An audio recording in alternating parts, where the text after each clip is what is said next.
देखिए विकास जी, मैं ज़्यादा घुमा फिरा के बात नहीं करूँगी। मेरा सवाल सीधा योगी जी से है। मैं योगी जी से ये पूछना चाहती हूँ कि क्या उस माँ की पुकार सुन के आपका कलेजा नहीं फटता? तरह का बदतमीज जो एक लॉयर है, वो केस लड़ना चाहती है, उनको जाने से रोका जाता है। क्यों? क्योंकि वो अगर सीमा समृद्धि दी जाती है तो उनके परिजन कुछ ऐसा ना बोल दें उनको कि जिससे इनका राज सामने आ जाए और इनकी सारी पोल खुल जाए कि आप लोग इनका बहिष्कार कीजिए, इनको वोट मत दीजिए। जब ये लोग हमारी सुरक्षा नहीं कर सकते हैं, हमारी माँ बहनों की सुरक्षा नहीं कर सकते हैं, तो हम इनको क्यों वोट दें? क्यों? नमस्कार, आप देख रहे हैं नेशनल न्यूज नेटवर्क और मैं हूं विकास कुमार। बात करें बेटियों की सुरक्षा की तो चाहे वो केंद्र सरकार हो या संपूर्ण देश की राज्य सरकार हो, कहीं ना कहीं अपनी असमर्थता और सरकार की कमियों के कारण जो आज देश में बेटियों की स्थिति है वो काफ़ी निंदनीय और शर्मनाक है। यदि निर्भया की बात करें या मनीषा की बात करें या ऐसी बहुत से उदाहरण हैं जिसको सुनने के बाद, जानने के बाद रोंगटे खड़े हो जाते हैं और अंदर एक इंसान के अंदर, एक बहन के भाई के अंदर, बेटी के पिता के अंदर जो एक आक्रोश अभी देश में चल रहा है, शायद हर सरकार आज उस जगह पे नाकामयाब है। हर जगह, चाहे वो राज्य सरकार हो, चाहे वो केंद्र सरकार हो, चाहे वो कोई राज्य हो, कहीं ना कहीं हर सरकार बेटियों को सुरक्षा देने में, महिलाओं को सम्मान दिलाने में आज सीधे तौर पे फेल्योर साबित हो रही है। ये मैं नहीं कह रहा हूँ। आज जो यूपी उत्तर प्रदेश हाथरस की जो घटना हुई है मनीषा वाल्मीकि के साथ, जो पूरे देश को शर्मसार करके रख दी है। यदि निर्भया कांड की बात करें, यदि आंध्र प्रदेश की घटना की बात करें, तो ये मनीषा वाल्मीकि जो घटना है ये दिल को झकझोर देने वाली घटना है, जहाँ पे आप सीधा जानते हैं कि यूपी पुलिस की तानाशाही, आप इसको तानाशाही कह सकते, जो तानाशाही रवैया यूपी पुलिस कर रही है, अचानक अपने आप पोस्टमार्टम करा देना और रात के अंधेरे में उस पीड़िता का अंतिम संस्कार करना, यूपी पुलिस के द्वारा मीडिया को रोक देना, वहाँ नहीं जानने देना। यहाँ तक कि यदि आपको लोग को जानकारी भी होगी कि मनीषा वाल्मीकि के परिजनों को यूपी पुलिस ने किस प्रकार से बंधक बना लिया है। ना तो उनसे के पास मीडिया को जाने दिया जा रहा है, ना ही किसी अन्य शुभ चिंतकों को। ये तमाम मुद्दों पर लगातार बयानबाजी कर रही है राष्ट्रीय सनातनी संगठन के राष्ट्रीय अध्यक्ष पिंकी सिंह। लगातार इस मामले को उछाल देने की कोशिश कर रही है। सीबीआई जाँच की भी इन्होंने मांग की है। आज हमारे साथ सीधे जुड़ी हुई है पिंकी सिंह जी। मैम, आज सीधा आपसे एक सवाल होगा, आखिर बेटियां कब तक भटकती रहेगी? कब तक बेटियां के साथ दरिंदगी की जाएगी? क्या मोदी सरकार हो या योगी सरकार हो या नीतीश सरकार हो, क्या ये चुनावी नौटंकी करने के लिए बेटी की सुरक्षा की मुहिम इनको नज़र आती है? देखिए विकास जी, मैं ज़्यादा घुमा फिरा के बात नहीं करूँगी। मेरा सवाल सीधा योगी जी से है। मैं योगी जी से ये पूछना चाहती हूँ कि क्या उस माँ की पुकार सुन के आपका कलेजा नहीं फटता? क्या बेटी होना हमारे समाज में गुनाह है? क्या महिला होना गुनाह है? अगर नहीं है तो निर्भया के साथ जो हुआ, मनीषा के साथ हुआ, ऐसी बहुत सारी घटनाएं हैं जो घट रही हैं। तो मैं पूछ रही हूँ कि कब तक ऐसे घटते रहेगी? योगी जी, ठीक है, मैंने देखा कि आपने एसपी को सस्पेंड करवा दिया, 4 पुलिस वाले को सस्पेंड करवा दिया, उससे बात नहीं बनेगी। आप एसपी को क्यों सस्पेंड करवा दिए? डीएम को क्यों नहीं सस्पेंड करवाएं आप? डीएम पे कब कार्रवाई होगा? क्योंकि पूरे प्रकरण में सबसे ज़्यादा दोषी ये डीएम है, क्योंकि बार बार ये डीएम का नाम आ रहा है कि डीएम ने ये किया, डीएम ने ये आदेश दिया, डीएम ने वो आदेश दिया। लेकिन क्यों डीएम पे क्यों नहीं कार्रवाई हो रहा है? आखिर डीएम को क्यों बचा रहे हैं ये लोग? वो 4 पुलिस वाले को सस्पेंड कर दिए, एसपी को कर दिए, मतलब नीपापोती कर रहे हैं ये लोग। मैं एक चीज़ सीधा कहना चाह रही हूँ कि कल मैंने मनीषा के भाई का बयान देखा। वो मीडिया के सामने आकर के बोल रहा है कि डीएम साहब ने मेरे ताऊ को मारा, पेट में मारा लात से, वो बेहोश हो गए, बंधक बना के रख लिए। मतलब मैं पूछ रही हूँ कि आखिर क्यों हो रहा है इस तरह का? क्यों, किसको बचा रहे हैं ये लोग? ठाकुर है, नाम आ रहा है संदीप ठाकुर, ऐसा नाम आ रहा है कि संदीप ठाकुर जी हैं, तो क्यों बचा रहे हैं उनको? क्या है, मनीषा वाल्मीकि है इसलिए आप लोग देख रहे हैं ये चीज़ कि वो ठाकुर हैं, जाति फैक्टर ला रहे हैं?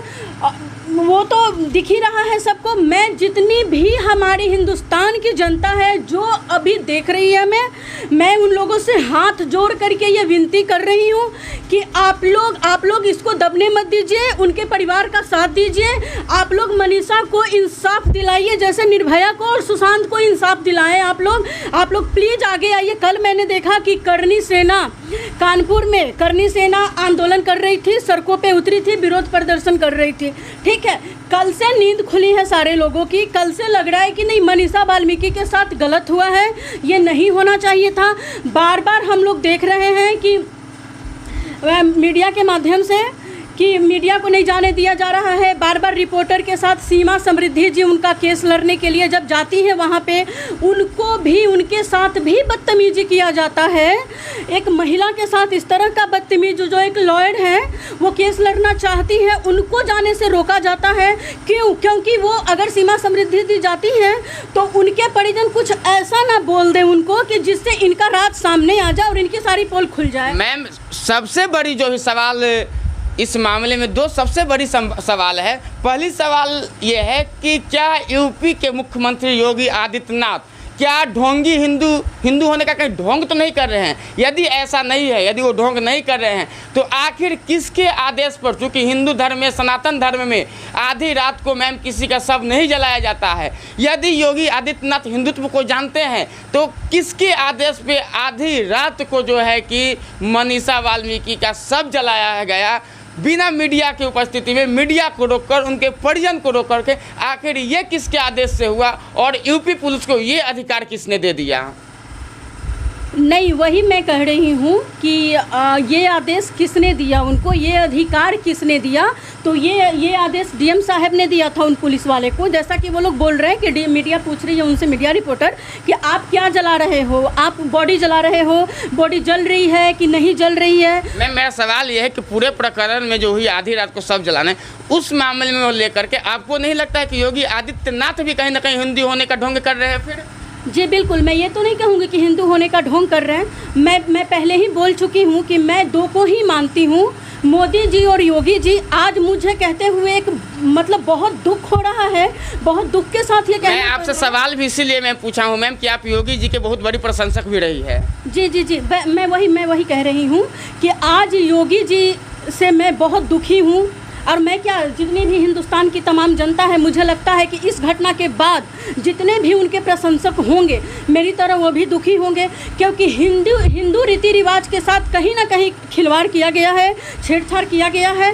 और योगी जी अन्याय प्रिय रहे हैं और शुरू से वो न्याय दिलाने का काम किए हैं। लेकिन इसमें मनीषा के घटना में पता नहीं क्यों योगी जी अभी तक चुप हैं, वो क्यों नहीं कुछ कर रहे हैं। और सबसे बड़ी बात मैं एक चीज़ कहना चाहूँगी विकास जी, कि वो जो 4 बंदे को पकड़ा है, पुलिस ने अपनी कस्टडी में रखा है, वो 4 बंदे हैं। मैं कहती हूँ कि उनको फांसी क्यों नहीं दिया जा रहा है? तो कहेंगे कि संविधान इसका इजाज़त नहीं देता है। ठीक है, कुछ हमारे रूल है, कुछ नियम है हमारे, जो कानून के तहत करना पड़ता है। तो मैं ये कहना चाहती हूँ कि ये कौन से संविधान में है कि एक परिजन से उसकी बेटी की मृत बॉडी को आप दूर रखिए और आप खुद उसका अंतिम संस्कार कीजिए? मैं कहती हूँ कि ये कौन से संविधान में है? बताए मुझे यूपी पुलिस। मैं ये सवाल करती हूँ उनसे, मैं योगी जी से ये सवाल करती हूँ कि ये कौन से संविधान में है? क्यों खिलवाड़ बना रहे हैं आप हिंदुत्व का? आखिर ऐसा नहीं चलेगा। अब आपको अब समझ में आएगा। मैं बार बार कह रही हूँ ये चीज़ कि अभी बिहार में इलेक्शन है, बिहार में भी इलेक्शन होने वाला है और यूपी में भी कुछ दिनों के बाद होगा। तो मैं जितनी भी हमारी आधी आबादी है, जितनी भी हमारी माँ बहनें हैं, मैं उनसे ये कहना चाहती हूँ कि आप लोग इनका बहिष्कार कीजिए, इनको वोट मत दीजिए। जब ये लोग हमारी सुरक्षा नहीं कर सकते हैं, हमारी माँ बहनों की सुरक्षा नहीं कर सकते हैं, तो हम इनको क्यों वोट दें, क्यों उनको उस कुर्सी पे बैठाएं? मैम, सबसे बड़ी दूसरी यदि सवाल की बात करें तो जो पूरे मनीषा प्रकरण मामले में हुई है, पुलिस कह रही है कि अपराधी को हमने गिरफ्तार किया है, दोषियों को सज़ा मिलेगी, लेकिन हमारे समझ से दोषी कौन है मैम? मनीषा वाल्मीकि का उस मामले में एफआईआर दर्ज कराने में परिजन को लगभग सप्ताह भर के दिन लगते हैं। मौत हो जाती है। आनंद फानंद में पोस्टमार्टम करा करके पता नहीं कौन सी इमरजेंसी बात को ऐसी यूपी पुलिस और यूपी के बड़े अधिकारियों की बचाने की बात थी कि आनंद फानंद में बिना परिजनों को मिलवाए ही मनीषा का अंतिम संस्कार किया गया।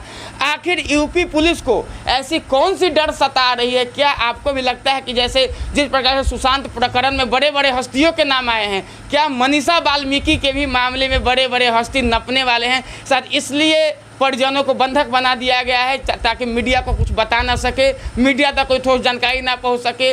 और यूपी पुलिस और यूपी सरकार ये लगातार कोशिश कर रही है कि मनीषा वाल्मीकि के साथ न्याय ना हो। जी बिल्कुल, मैं तो ये पहले ही कह चुकी हूँ कि इसमें किसी कोई ऐसा आदमी है जिसको बचा रही है पुलिस, या तो कोई बहुत पावरफुल व्यक्ति होगा जिसका कनेक्शन बहुत हाई लेवल तक होगा, और नहीं तो कोई मंत्री का बेटा होगा। अब ऐसा मेरा मानना है, ज़रूर कोई है, किसी को तो ये लोग बचा रहे हैं। अगर नहीं, अगर यूपी पुलिस सही है, अगर योगी सरकार सही है, अगर इनकी पुलिस सही है, तो मैं कहती हूँ कि मीडिया को दूर क्यों रख रहे हैं? आखिर ये लोग क्यों नहीं मीडिया को जाने दे रहे हैं? क्या छिपाना चाह रहे हैं? अगर हम सच हैं, अगर हम सच्चे हैं, तो मुझे डरने की कोई ज़रूरत नहीं है। बिल्कुल मीडिया को जाने देना चाहिए, और बिल्कुल जो भी बात है उनके फैमिली मीडिया से बात कर सकते हैं, ये उनका अधिकार है। पूरे जितनी भी हमारी तमाम हिंदुस्तान की जनता है वो जानना चाहती है कि आखिर मनीषा वाल्मीकि के साथ क्या हुआ था। मीडिया के थ्रू ही जानेगी ना, ऐसे तो पता चलेगा नहीं किसी को हिंदुस्तान, क्योंकि मीडिया से ही बहुत उम्मीद है लोगों को, और मीडिया ही ऐसा चीज़ है जो पहुंचा सकती है, ऐसी बातें हैं जो लोगों तक पहुंचाती है। तो उनको दूर रख रहे हैं, कहीं ना कहीं इनको डर है, ये किसी को बचा रहे हैं। और सबसे बड़ी बात, वो मनीषा का वीडियो देखिए, जो वीडियो थाना परिसर का है, जो बनाया गया है, उसमें मनीषा बोल रही है, खुद से बयान दे रही है। मैं कहती हूँ कि मुझे तो ऐसा लगता है कि इसमें कोई ना कोई पुलिस वाला दोषी है, ज़रूर पुलिस वाले का हाथ है, ऐसा मेरा मानना है। किसी को तो ये लोग बचा रहे हैं, कोई ना कोई कारण ज़रूर है। और आप देखिएगा, मैं देखी हूँ मीडिया के थ्रू ही कि एक पुलिस वाला, जब मनीषा का शव जल रहा था, एक पुलिस वाला मुस्कुरा रहा था उस समय। नहीं, एक बेटी की चिता जल रही है, इंसानियत की चिता जल रही है। आज इंसानियत शर्मसार हुआ है और आपको हंसी आ रही है। मैं कहती हूँ कि पहले उस पुलिस वाले को भी चौराहे पे खड़ा करके मारना चाहिए। तुम हंस क्यों रहे हो? पहले किस बात पे हंस रहे हो? तुम्हारी माँ बहन होती तो क्या करते? मैं पूछती हूँ, जितने भी हमारे राजनेता हैं, जितने भी हमारी पार्टियां हैं, जो हमारी सरकार है, मैं उनसे कहना चाहती हूँ कि क्या आपके घर में बहन नहीं है, आपके घर में बेटी नहीं है? जितने भी हमारे पुलिस वाले हैं, मैं उनसे ये पूछ रही हूँ, आपके घर में बेटी बहन नहीं है? अगर उनके साथ ऐसा होता तो आप क्या करते? हमारी भी बेटी है, आपकी भी है, सबकी बेटियाँ हैं। अब ऐसा है कि अब डर लगने लगा है लोगों को। अब बेटी पैदा करने से भी डर लगेगा लोगों को कि हम लोग कैसे रखें। बड़ी होगी तो कहीं कोई गिद्ध नज़र गड़ा के ना बैठा हो, उसके साथ गलत ना कर दे। अब ये ख्याल दिल में सताने लगा है हर एक माँ को, हर एक बाप को। जिस तरह से मनीषा के साथ हुआ, वैसा और किसी के साथ। मैम, यूपी पुलिस कह रही है अपराधियों को गिरफ्तार भी किया गया है और जांच हो रही है, लेकिन हमारे समझ से यूपी पुलिस और खास करके यदि हाथरस प्रशासन की बात करें तो ये दोनों को सिर्फ दो ही काम रह गया है। पहला काम मनीषा के पीड़ित को परिजनों को बंधक बनाना, और दूसरी काम मीडिया को वहां तक पहुंचने ना देना। तीसरी काम क्या आपको यूपी पुलिस की कोई नज़र आ रही है? नहीं, उनके पास अभी यही दो काम है। मुझे तो लग रहा है कि यूपी पुलिस सारा काम छोड़ करके, अभी जितना है सब छोड़ करके बस इसी के पीछे लगे। महिला पत्रकारों के साथ बदतमीजी की जाती है वहाँ पे। जब यूपी पुलिस के नेतृत्व में महिला पत्रकार अपने आप को सुरक्षित महसूस नहीं कर रही है, आज जो पीड़िता से मिलने जा रही है, महिला पत्रकारों के साथ बदसलूकी की जा रही है, जब पत्रकारों की ये स्थिति है, तो क्या यूपी पुलिस के नेतृत्व में आपको लगता है कि यूपी के जनता, यूपी के बेटी, यूपी के महिलाएं सुरक्षित अपने आप को महसूस कर रही होगी? नहीं, बिल्कुल नहीं कर रही होगी। और मैं ये कह देना चाहती हूँ योगी सरकार से कि आप सुन लीजिए, आपको मीडिया का ताकत नहीं पता। जिस रिपोर्टर के साथ आप आज बदतमीजी कर रहे हो, अगर मीडिया अपने आप पे आ जाए, अगर हिंदुस्तान की जनता अपने आप पे आ जाए, तो जो कुर्सी पे आज आप बैठे हो ना, उसको गिराने में टाइम नहीं लगेगा। इसलिए महिलाओं को तो कम मत समझिए आप। मैं एक चीज़ कहना चाहती हूँ, उन महिला पुलिसों से जो वहाँ पे तैनात हैं रोकने के लिए, मैं कहती हूँ कि उनका ज़मीर मर चुका है। एक बेटी के साथ ऐसा हुआ, वो भी एक महिला है, और एक महिला रिपोर्टर वहाँ पे रहती है। जितनी भी हमारी महिला रिपोर्टर हैं, मैं कह रही हूँ कि उनके साथ ये लोग बदतमीजी करते हैं, धक्का मुक्की करते हैं। मैं कहती हूँ कि क्या उनका ज़मीर मर चुका है? आप भूल जाइए कि आप किसी पद पे हैं, आप मजिस्ट्रेट हैं, आप SP हैं, आप DSP हैं, आप जो भी हैं, एनीबडी नहीं, कुछ भी नहीं है आप। सबसे पहले आप एक महिला हैं, आप ये चीज़ सोचिए, एक बेटी के साथ अन्याय हुआ है, हम लोग ये बर्दाश्त नहीं करेंगे। और बहुत जल्द मैं यूपी जाऊंगी, राष्ट्रीय सनातनी संगठन के जितने भी हमारे मेंबर्स हैं, हम लोग सारे लोग यूपी जाएंगे और हम लोगों से जो बन पड़ेगा वो हम लोग करेंगे। और इस बार मैं कह रही हूँ, खुली चेतावनी पहले भी दे चुकी हूँ और आज भी दे रही हूँ कि योगी जी आपसे बहुत उम्मीद है तमाम हिंदुस्तान की जनता को। इसलिए मैं एक बार आपसे हाथ जोड़ रही हूँ कि आप इस पर कृपया मनीषा को न्याय दिलाइए और जो भी दोषी हैं उनको आप सज़ा दिलाने का काम कीजिए। मैम, कैसे दोषियों की सज़ा मिलेगी? इसको सज़ा दिलाने के लिए एक वकील होता है जिसको केस लड़ना पड़ता है, लेकिन प्रशासन की तानाशाही इतनी बढ़ गई है कि सीमा समृद्धि जैसे वकील, क्योंकि शायद हमें लगता है कि प्रशासन और सरकार को इस बात का डर है कि सीमा समृद्धि कुशवाहा यदि इस केस को लड़ेगी तो कहीं ना कहीं दोषियों तक वो पहुंच जाएगी। कहीं ना कहीं जो बड़े सफ़ेद पोष खाकी पोषों को बचाने की कोशिश की जा रही है, कहीं ना कहीं सीमा समृद्धि उनका पोल खोल देगी। जब उनको वकील ही नहीं मुहैया होगी तो फिर न्याय मिलेगा कैसे? ये तो कोर्ट से पहले ही जो है कि सारा फैसला यूपी पुलिस से कर दी। हाँ, वही मैं कह रही हूँ कि डर है इन लोगों को सीमा समृद्धि कुशवाहा जी से। ठीक है, ये डर रहे हैं कि कहीं ना कहीं अगर सीमा समृद्धि केस ली, अगर वो केस लड़ी तो ये लोग कहीं से नहीं बचेंगे, चाहे डीएम हो, एसपी हो, चाहे योगी जी खुद हो, किसी को भी बचा रहे हो वो लोग बचने वाले नहीं हैं इसमें। बस यही वजह है कि वो लोग किसी को मिलने नहीं दे रहे हैं। मैं कह रही हूँ कि डीएम क्या वहाँ पे लॉ एंड ऑर्डर बिगड़ चुका है पूरी तरह से? क्या वहाँ की पुलिस तानाशाह हो गई है? कि मैं पूछ रही हूँ कि क्या सोच करके आखिर बंधक बना रहे हैं, बंधक बना के रखे हुए हैं उनके परिवार को? आखिर क्या कारण है? मतलब कहाँ रह रहे हैं? हिंदुस्तान से बाहर का एरिया है, वो बाहर का इलाका है, वो हिंदुस्तान में नहीं है क्या यूपी? मैं पूछ रही हूँ कि आखिर इतना जुल्म क्यों हो रहा है उनके ऊपर, इतना अत्याचार क्यों हो रहा है?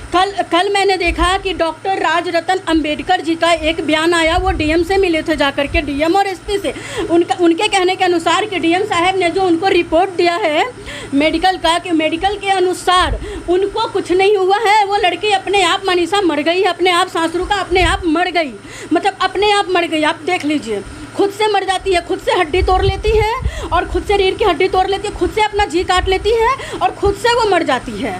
रिपोर्ट ऐसा कह रहा है, ऐसा हम लोग नहीं कह रहे हैं, ऐसा मेडिकल रिपोर्ट कह रहा है उनका कि वो खुद से मौत होती है। तो आप देखिए ना, ये डॉक्टर मिले हुए हैं जो मेडिकल रिपोर्ट दिए हैं, मतलब पूरा नीचे से ऊपर तक पूरा सिस्टम मिला हुआ है इसमें और पूरे सिस्टम की लापरवाही है, लेकिन ये लोग बचेंगे नहीं। मैम, अक्सर ऐसा होता है कि जब कभी भी यूपी के बड़े अधिकारी फंसने वाले होते हैं तो यूपी पुलिस और यूपी सरकार उस केस पर लिपापोती कर देती है। यदि आप ताज़ा मामला देखें तो विकास दुबे उतना बड़ा टेररिस्ट उसको बोल सकते हैं, सीरियल किलर बोल सकते हैं, उतना दिन से सुरक्षित रहता है, हर चीज़ होता है, लेकिन जिस समय एक सफ़ेद पोशों का वो भेद खोलने वाले होते हैं, जिस समय अब सारी काली चिट्ठी खोलने वाली है, अचानक सैकड़ों किलोमीटर से आने का उनकी गाड़ी पलट जाती है। मनीषा प्रकरण में आप देख लीजिए, 15 दिन से वो एडमिट रहती है, एक सप्ताह एफआईआर दर्ज कराने में लगता है, अंत में जब फंसने वाले लोग रहते हैं, मर जाते हैं, तो आनंद फानंद में पोस्टमार्टम भी करा देते हैं, अंतिम संस्कार भी करा देते हैं और खुद परिजन भी बन जाते हैं, सारे चीज़ अपने कर। आपको नहीं लगता कि यूपी में करप्शन हर अधिकारी और हर सफ़ेद पोशों के बीच फैला हुआ है? हाँ बिल्कुल, मैं विकास दुबे का बोल दूँ कि विकास दुबे का 100 मिल जाता है उनके परिजन को। वो एक गैंगस्टर हैं, ठीक है, उनका इनकाउंटर होता है। आप देखे होंगे जिस तरह से नाटकीय रूप से ये लोग किए उस चीज़ को, उसमें भी मीडिया साथ साथ चल रही थी जी, उसमें से मैम मीडिया को रोका गया था, मीडिया को बहुत प्रताड़ित किया गया था यूपी में, उसमें भी। हाँ, वही मैं बता रही हूँ कि मीडिया की गाड़ी रोक दी जाती है, ठीक है, और कुछ दूर जा कर के गाड़ी का एक्सीडेंट हो जाता है। मतलब क्या पागल है? हिंदुस्तान की जनता बेवकूफ़ है? आप पागल बना रहे हैं उनको? आपको क्या लगता है, समझ में नहीं आ रहा है? उस समय भी मीडिया ये आवाज़ उठाई थी कि इसमें कहीं ना कहीं यूपी पुलिस किसी को, अगर ऐसा नहीं करती तो विकास दुबे बहुत ऐसे लोगों के नाम उजागर करने वाले थे, बहुत ऐसे लोगों के नाम बताने वाले थे वो, कि जिनसे बहुत सारे लोग बेपर्दा होते इसमें। इसलिए यूपी पुलिस अपनी नाकामी छुपाने के लिए इस तरह का काम किया विकास दुबे के साथ और उनका 100 उनके परिजन को दिया। तो क्या मनीषा कौन थी? मनीषा कोई गैंगस्टर थी? बेटी थी वो हिंदुस्तान की, उसके शव को आप नहीं दिए, विकास दुबे के शव को दे दिए। मतलब क्या साबित करना चाहते हैं आप लोग इसमें? मैं ये कहना चाहती हूँ कि यूपी पुलिस क्या साबित कर रही है? मैम, यूपी पुलिस के बड़े अधिकारी में से बात करें तो एक एसपी और 4 पुलिसकर्मियों को सस्पेंड कर दिया गया है। हाँ, एसपी को सस्पेंड कर दिए। क्या हो गया उससे? उससे क्या हो गया? मनीषा को न्याय मिल गया। डीएम को क्यों नहीं सस्पेंड किया? डीएम जो सबसे डीएम की बात करें मैम, तो डीएम का एक वीडियो ही वायरल हो रहा है जहां परिजनों के घर पे जाकर के वो परिजन को धमका रहे हैं और बता रहे हैं कि मीडिया आज भर के लिए है और आपको और हमको यहाँ हमेशा रहना है। तो फिर मीडिया आज भर के लिए नहीं है। मैं बता दूं डीएम साहब को, सुन ले कान खोल के आप, मीडिया हमेशा के लिए है और मीडिया हमेशा आवाज़ उठाने का काम की है, ठीक है? और आप ये गलतफहमी में ना रहे हैं। मीडिया ही नहीं, अब तमाम हिंदुस्तान की जनता उनके फैमिली के साथ है, उनके परिवार के साथ खड़ी है। तो आप इस भरम में ना रहें कि आप मीडिया चले जाएगी तो आप उनको मारिए। और क्या करवाते आप? इसलिए धमकी दिए ना कि मीडिया अभी जाएगी, मीडिया को दूर रख रहे, और मारे ही ना उसके ताऊ को। उसका भाई, छोटा सा भाई, बच्चा लोग कहता है बच्चा झूठ नहीं बोलता, बच्चा भगवान का रूप होता है। तो बस वो बच्चा झूठ बोल रहा है क्या? नहीं, वो बच्चा बिल्कुल सच बोल रहा है। उसके ताऊ को मारा गया है, बुरी तरह से मारा गया, वो बेहोश तक हो गए बेचारे। मैं कह रही हूँ कि योगी सरकार अभी कहाँ हैं आप? योगी जी क्यों नहीं आ रहे हैं आप? बेटी बचाओ बेटी पढ़ाओ का दावा फेल है आप लोगों का। अगर मनीषा के केस में अगर आप खुल के नहीं आते हैं और मनीषा के दोषियों को जल्द से जल्द फांसी नहीं होती है तो आप हिंदुस्तान की जनता को कम मत समझिए। कुछ समय बाद इलेक्शन होने वाला है। मैं फिर एक बार कह चुकी हूँ, मैं फिर कह रही हूँ, वोट ना कीजिए। जितनी भी हमारी आधी आबादी है, जितनी भी हमारी महिलाएं हैं, माँ बहनें हैं, इनको वोट मत दीजिए। जब ये लोग सुरक्षा नहीं कर रहे हैं हमारी, हम लोग अपनी सुरक्षा खुद करेंगे और खुद लड़ेंगे इनसे। अब जो हमारे ऐसे समाज में घृणित लोग हैं, ऐसे गिरे हुए मानसिकता के लोग हैं, हम लोग इनसे अपनी सुरक्षा खुद करेंगे। मैम, बात करें कुछ दिन पहले बिहार के बेटा सुशांत सिंह राजपूत की हत्या हो जाती है, कथित रूप से हत्या हो जाती है मुंबई में। जो पूरा बिहार का फोर्स, पूरी सत्ता शासन का पावर उस बेटे को इंसाफ दिलाने में लग गई। आपने भी उसके लिए बहुत आवाज़ उठाया था, बहुत से मीडिया चैनल भी बढ़ चढ़ के इस मामले को दिखाया था, लेकिन आपको नहीं लगता? आप मोदी जी के बहुत प्रशंसक रही है, इसलिए मैं आपसे जानना चाहता हूँ कि एक खिलाड़ी की उंगली में चोट लग जाता है तो प्रधानमंत्री का ट्वीट आता है कि जल्द ही स्वस्थ होने की कामना करते हैं। आज देश में इतना बड़ी घटना हो गई है, लेकिन अभी तक ना तो प्रधानमंत्री का ट्वीट आया है, ना आज वो लोग चिल्ला रहे हैं जो सुशांत सिंह के मौत पे सिर्फ राजनीतिक करने और राजनीतिक रोटियां सेकने में लगे थे। आज कोई नहीं बोल रहा है, आज हर कोई चुप है। आखिर क्यों? नहीं, ठीक है, मैं वही बता रही हूँ आपको कि हमारे बिहार के डीजीपी थे उस समय, आदरणीय गुप्तेश्वर पांडे जी, जो अभी पूर्व डीजीपी हैं और जेडीयू में गए हैं, ठीक है? तो उस समय वो सुशांत को न्याय दिलाने के लिए बहुत बढ़ चढ़ के बहुत बोल रहे थे उस समय कि ऐसे करना है। बिहार से गए हैं, वहाँ पे हमारी जो फोर्स गई थी उनके साथ जो अभद्रता हुई थी, वहाँ पे जो उनके साथ अन्याय हुआ था, उसके खिलाफ ये सुशांत को न्याय दिलाने में बहुत आगे आए थे। डीजीपी सर बहुत ये कर रहे थे, जो अभी पूर्व डीजीपी हैं। मैं कहती हूँ कि आज जेडीयू में है, आपको आज इलेक्शन लड़ना है, तो मैं कह रही हूँ कि गुप्तेश्वर पांडे जी आज आप कहाँ हैं? भाजपा की सरकार है यूपी में। जी, भाजपा की सरकार है। नहीं, मैं वही कह रही हूँ ना कि गुप्तेश्वर पांडे जी, ठीक है, एक राजनेता, एक पॉलिटिकल, एज ए पॉलिटिकल मैं बोल रही हूँ कि as a politics Gupteshwar Pandey ji को भी बोलना चाहिए इस पे। और आप डीजीपी रह चुके हैं तो ठीक है, वो यूपी की नहीं, वो पूरे हिंदुस्तान की बेटी थी। मैं इसलिए कह रही हूँ ये चीज़ कि गुप्तेश्वर पांडे जी कि आप लोग क्यों नहीं बोल रहे हैं? बिहार से भी, बिहार में जितने भी हमारे नेता लोग हैं वो लोग भी इस पर आइए, बोलिए, खड़े होइए मनीषा के लिए, मनीषा को न्याय दिलाने के लिए। और सबसे बड़ी बात, सबसे बड़ा सवाल मेरा अर्नब गोस्वामी जी के लिए है कि आप सुशांत के लिए तो बहुत चिल्ला रहे थे आकर के, पूछता है भारत, मैं पूछ रहा हूँ राज ठाकरे जी, मैं पूछ रहा हूँ उद्धव ठाकरे जी, सबसे पूछ रहे थे वो। मैं कह रहा हूँ कि मनीषा के मामले में वो चुप क्यों है आज? मनीषा के मामले में आज वो क्यों नहीं बोल रहे हैं? क्यों चुप हैं? आप बोलिए। पूरा हिंदुस्तान की जनता आपके तरफ नजरें गड़ाई हुई है कि मेरा अकल यहाँ पे मत समझ नहीं पा रहे हैं, मेरा अकल मात खा रहा है यहाँ पे कि आखिर अर्नब गोस्वामी जी कहाँ हैं? एक बार भी मनीषा के मामले पे वो नहीं बोले हैं। क्यों नहीं बोले हैं? कहीं ना कहीं कुछ तो ऐसा बात है कि जिसमें अर्नब गोस्वामी चुप हैं। किसी मतलब पूरा का पूरा ये जो सिस्टम है विकास जी, ये पूरा का पूरा सिस्टम मिला हुआ है इसमें, और ये लोग बचा रहे हैं, किसी न किसी को बचाने का काम कर रहे तो हैं। मैम क्या लगता है सुशांत प्रकरण और मनीषा प्रकरण दोनों में ही प्रशासनिक व्यवस्था कम और राजनीतिक साजिश और रंजिश ज़्यादा हो रही है? हो ही रही है ना विकास जी, राजनीति ही हो रही है। कोई भी मरता है हम लोग राजनीति शुरू कर देते हैं उस पर। सुशांत सिंह ही मरे थे, उस पर क्या हो रहा था? उस पर राजनीति ही हो रहा था। जितनी भी तमाम पार्टियां थी अपनी अपनी राजनीति रोटी सेकने में सारे लोग लगे। तो फिर राष्ट्रीय सनातनी संगठन फिर अब ऐसा क्या करेगी कि मनीषा को इंसाफ मिलेगा?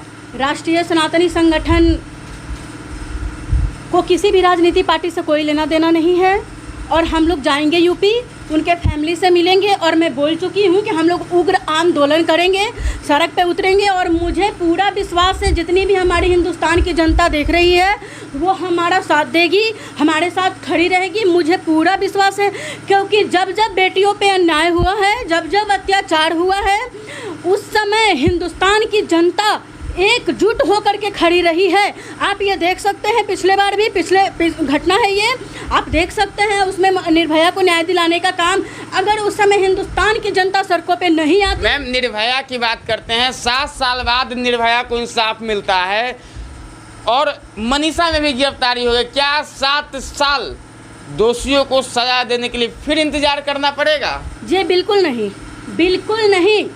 इस बार हम लोग 7 साल लगने ही नहीं देंगे, 7 साल नहीं लगने देंगे। अगर मैं बोल रही हूँ कि अगर जल्द से जल्द फांसी नहीं हुआ उनको, आप एसपी को सस्पेंड करवा के कोई बहुत बड़ा तीर नहीं मार लिए योगी जी, सस्पेंड करवा करके कोई बहुत बड़ा तीर नहीं मार लिए हैं आप इसमें, ऐसा कुछ नहीं होगा। आप ये भड़म में मत रहिए, और आप सुन लीजिए कान खोल करके, वो डीएम पे सख्त से सख्त कार्रवाई होना चाहिए कि वो बहसी दरिंदे से जो 4 हैं उनसे कम दोषी इनका डीएम नहीं है, सबसे ज़्यादा दोषी इनका डीएम है। और हम लोग सबसे पहले डीएम के खिलाफ कार्रवाई करने का मांग करेंगे, तब उन 4 दोषियों के खिलाफ कार्रवाई करने का मांग करेंगे, क्योंकि कहीं ना कहीं डीएम सबसे ज़्यादा दोषी है इसमें। मैं बार बार ये चीज़ कह रही हूँ, राष्ट्रीय सनातनी संगठन मनीषा के परिवार के साथ खड़ा है, और हम लोग खड़े हैं, हिंदुस्तान की तमाम जनता खड़ी है उनके साथ। इसलिए मैं कहना चाह रही हूँ कि आप लोगों को घबराने की ज़रूरत नहीं है, आप लोग मत घबराइए, हम लोग आपके साथ हैं, बिल्कुल मत डरिए। आप लोग डरने की कोई ज़रूरत नहीं, ये लोग कुछ नहीं कर सकते आपका। बहुत बहुत धन्यवाद मैम। और मैं एक चीज़ और कहती हूँ, लोग कह रहे थे कि बिहार में बहार बा, नीतीश कुमार बा। नीतीश कुमार है ये, मुजफ्फरपुर की बेटी, 1 महीना से ऊपर हो जाता है। कल उनके फैमिली से बात हुई है मेरी, मैं वो रिकॉर्डिंग सुनिएगा आप। कल उसकी फैमिली से बात होती है, डीएसपी साहब कहते हैं, जाते हैं उसके यहाँ तो, कि और बहन बेटी नहीं है उसका भी अपहरण करवा लीजिए। तो यही है, क्या पूरा मामला बताइए मैम। वो लड़की का अपहरण कर लिया जाता है, बताएं कि आपसी रंजिश है, ठीक है। सकरा थाना इलाके का ये मामला है, मुजफ्फरपुर जिला, जी मुजफ्फरपुर जिला का।